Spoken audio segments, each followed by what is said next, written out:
ঘরে থাকা মাত্র কয়েকটি উপকরণ দিয়েই আজকে তৈরি করে ফেলেছি মজাদার চিকেন চাপ। আশা করছি আপনাদের কাছে ভিডিওটি ভালো লাগবে। অল্প কিছু উপকরণ দিয়ে তৈরি করলেও চিকেন চাপটি খেতে হয়েছিল কিন্তু বেশ মজার। চিকেন চাপ তৈরি করার জন্য এখানে আমি নিয়েছি বোনলেস চিকেন, এরকম স্লাইস স্লাইস করে কেটে নিয়েছি। এখানে আমি চিকেনের ব্রেস্ট পিস থেকেই এগুলোকে স্লাইস করে কেটে নিয়েছি।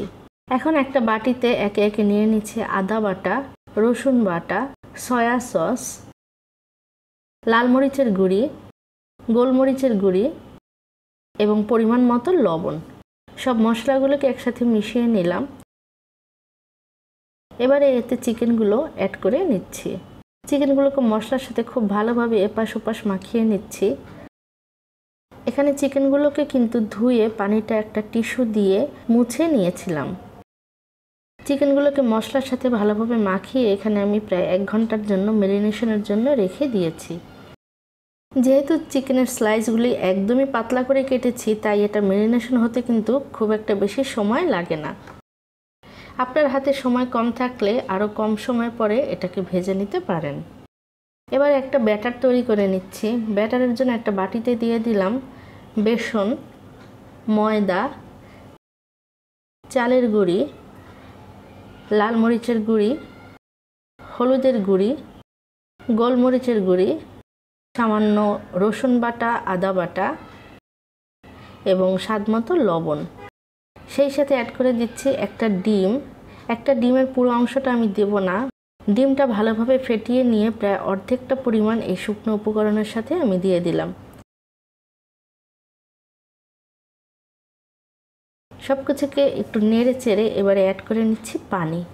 পানিটাকে একবারে ঢেলে দিব না, অল্প অল্প করে পানি দিব এবং ব্যাটারটা মিক্স করে নিব। এভাবে অল্প অল্প করে পানি দিয়ে মোটামুটি একটা থিক ব্যাটার আমি তৈরি করে নিচ্ছি। অর্থাৎ ব্যাটারের ঘনত্বটা এমন হবে যাতে চিকেনগুলো খুব ভালোভাবে কোট করা যায়।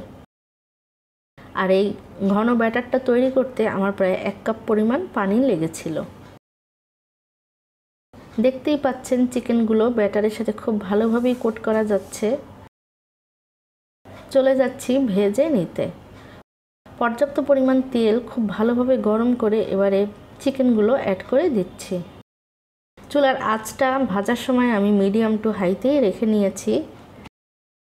এখানে চিকেনগুলো কিন্তু একটা পাশ মোটামুটি লাল লাল হয়ে আসলে সাবধানে এগুলোকে উল্টিয়ে দিচ্ছি।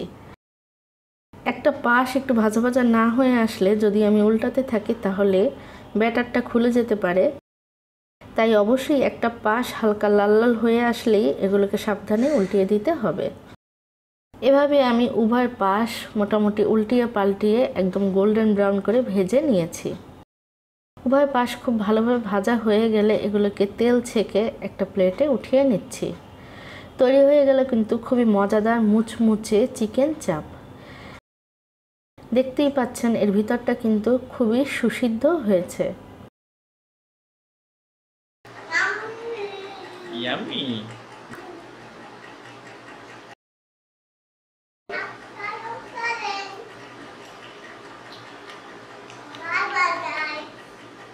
চিকেন চাপটা কেমন হয়েছে সেটার রিভিউ কিন্তু মেহেরিশি দিয়ে দিচ্ছে। চিকেনের আরও মজাদার অনেক স্ন্যাক্সের রেসিপি আমার চ্যানেলে দেওয়া আছে, যেগুলোর লিঙ্ক এন্ড স্ক্রিন এবং ডিসক্রিপশন বক্সে দেওয়া থাকবে।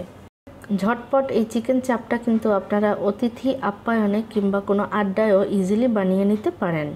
আশা করছি চিকেন চাপের এই সহজ রেসিপিটা আজকে আপনাদের ভালো লেগেছে। যদি ভালো লেগে থাকে তাহলে সাবস্ক্রাইব করুন নিয়ান্স কুকিং ডায়েরি চ্যানেলটিকে এবং নিয়ান্স কুকিং ডায়েরি চ্যানেলটি সাবস্ক্রাইব করে এর পাশের বেল বাটনটি ক্লিক করতে ভুলবেন না। এতে করে আমি যখনই কোনো ভিডিও পোস্ট করব আপনারা সাথে সাথেই এর নোটিফিকেশন পেয়ে যাবেন। চলে আসবো আবারও কোনো নতুন ভিডিও রেসিপি নিয়ে। ভালো থাকুন, সুস্থ থাকুন।